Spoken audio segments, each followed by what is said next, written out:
బంగారం ధరలు అనేవి ఎప్పుడూ మారుతూనే ఉంటాయి. ఎల్లప్పుడూ హెచ్చుతగ్గులు నమోదవుతూ ఉంటాయి. రోజు ఒకేలా బంగారం ధరలు అనేవి అస్సలు ఉండవు. అంతర్జాతీయ పరిణామాలు, కేంద్ర, రాష్ట్ర ప్రభుత్వాలు విధించే ట్యాక్స్లను బట్టి రేట్లలో మార్పులు ఉంటాయి. గత ఏడాదిగా పసిడి ధరలు భారీగా పెరుగుతున్నాయి.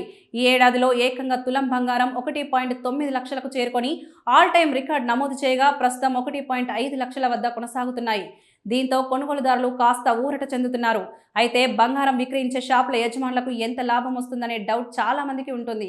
దీనికి సమాధానాలు ఇప్పుడు చూద్దాం. మేకింగ్ ఛార్జీల వల్ల బంగారం షాపులకు ఆదాయం అనేది వస్తుంది. మీరు కొనే ఆభరణం డిజైన్ను బట్టి మేకింగ్ ఛార్జీలు అనేవి ఉంటాయి. మీ డిజైన్ క్లిష్టంగా ఉంటే మేకింగ్ ఛార్జీలు ఎక్కువగా ఉంటాయి. గ్రాముకి 300 నుండి 1000 వరకు ఉంటుంది. ఈ సొమ్ము నేరుగా షాప్ యజమానికి వెళ్తుంది. ఇక ఆభరణాల తయారీలో తరువు కొంత మొత్తం పోతుంది. దాదాపు 10% నుండి 18% వరకు ఇది ఉండే అవకాశం ఉంది. ఆభరణం తయారు చేసేటప్పుడు ఇది కొంత వృధా అవుతోంది. ఉదాహరణకు మీరు 10 గ్రాముల గోల్డ్ కొంటే 1.5 గ్రాముల బంగారానికి అదనంగా డబ్బు చెల్లించాల్సి ఉంటుంది. ఇది కూడా షాపులకు డబ్బు తెచ్చిపెడుతుంది. ఇక రాళ్లతో కూడిన ఆభరణాలు కొనుగోలు చేసినప్పుడు బంగారంతో పాటు వాటి ధరలను లెక్కిస్తారు. అదే మీరు విక్రయించేటప్పుడు రాళ్లను తీసివేసి లెక్కిస్తారు. దీనివల్ల దుకాణదారుడికి లాభం వస్తుంది.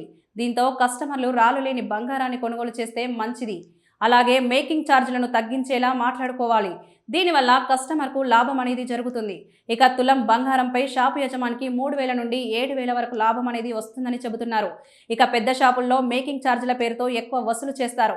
దీనివల్ల లాభం అనేది ఎక్కువగా ఉంటుంది. ఇక ధర తక్కువగా ఉన్నప్పుడు కొనుగోలు చేసి ధర పెరిగాక అమ్మినప్పుడు కూడా అదనపు ఆదాయం వస్తుంది. ఇలా బంగారం దుకాణదారులకు ఆదాయం అనేది వస్తుందని చెప్పవచ్చు. ధరలు పెరిగిన క్రమంలో చాలా మంది బంగారం కొనుగోలు తగ్గిపోయాయి.